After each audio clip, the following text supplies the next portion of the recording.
over here, right here, was liars, the 8-man bodies on the floor. Yeah, over here. 9 bodies. So what they done? They closed that bit off there.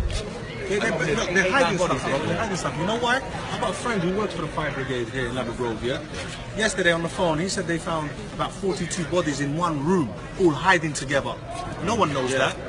It's only because we know the brother, he's a fireman, that he told us this. But he can't tell you. He can't tell you, he can't come out and tell you like that. I'm saying he can't come out because you'll probably get the sack or something.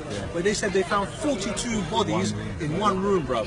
In one room, from children to old people. Do you understand? But they're not going to tell you that. Look, I'll tell you this straight, yeah? There's about 42 families that we know that live in there that have gone. So imagine the rest. And these are because we know them because they're Moroccan. Yeah, we know them, Because they're Moroccan like us. That's why we know them. You know what I mean? They come to youth centre. Yeah, they come to the kids come to the youth centre and the families come to the mosques. And that's why we know.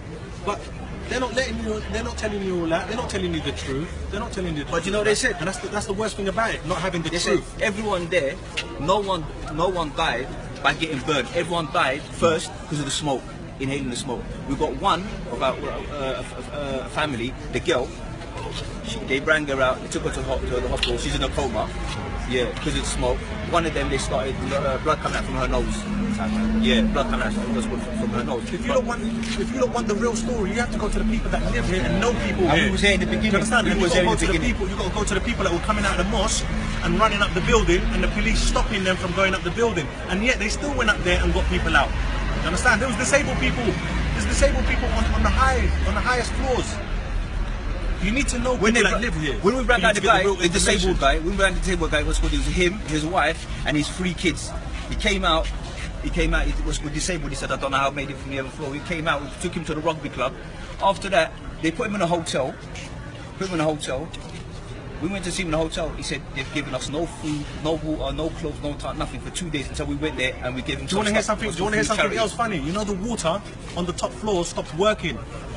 There was no water on the top floors. You know that because why? Everyone's trying to open water to wet up the towels. Because everyone's doing it. There was no water coming to the top. Yeah. So people had no water at the top. You open the taps and there was no water coming out. Everyone was saying it. Look, for you to get the proper and the real stories, you must go to the people that live here. Do you understand? And know people not the BBC and Sky. Yeah, forget that. They're lying. Honest to God, I swear they're lying. Because I've been watching it on the news. We was there in the beginning. Do you understand? And what they're saying on the news and what you're seeing down here, two different things. 2 different stories. 2 different things. It's 2 different stories. You've got to go to the people that live here or have their families and loved ones that have been lost in there. You understand? They're the people that are going to tell you the truth, because the rest ain't going to tell you the truth. They don't even know what's going on half of the people. Don't get me wrong, they just come for their condolences and all that. We appreciate that. But you've got to speak to the people who've lost family in there, and friends and loved ones. You know what I mean? That's the people you've got to speak to. Look, private ambulance, you know what that means, isn't it? Look, there's a private, you know what that's a coroner, you know what that is? That's the coroner's ambulance. Do you understand? They're not telling you how many people really. And what they said now, what's going to be left is only bones. It's going to take a long time to investigate what's going to do to the person and stuff like that. What they've gone then.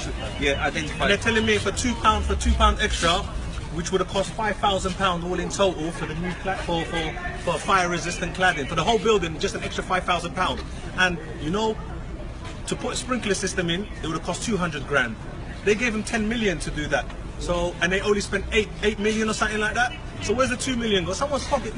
Like I said, if this building here was in Chelsea or Knightsbridge, it's a different situation. If this same building here was in Canary Wharf, I'm sure, and you lot know, because poor people live here. They could have went out like that. They would have put the cladding what's called in Canary Wharf like that. Definitely not Canary Wharf. Not Chelsea, not Knightsbridge. I see a picture over there of a helicopter here. Honest to God, a helicopter. It's not. He said it's not here in this city. There's a helicopter with water coming out of it. Why wasn't it used here? We're in London, bro. This is London, you know. And got helicopters with water coming down. You got firemen and he's spraying, and it's not even reaching half of it. Nothing. It was reaching nothing. It was a joke. If you would have seen it, you would have been.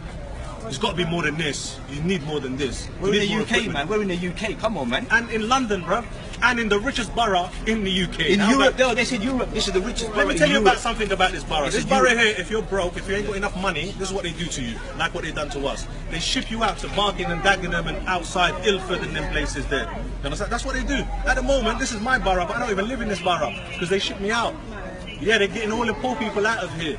That's what they do, bro. That's what they do. Because we can't pay, we need the subsidies to pay for the rent. Do you understand? We need government subsidies to pay for the rent. Because we're them type of people, innit?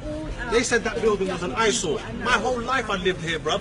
It wasn't an eyesore to me. I never saw it as an eyesore. We played here football all my life in the Westway and that was no eyesore. They made it look nice for the rich people when they drive past. It don't have to be a sore in the eye, you understand? And that's not fair. And another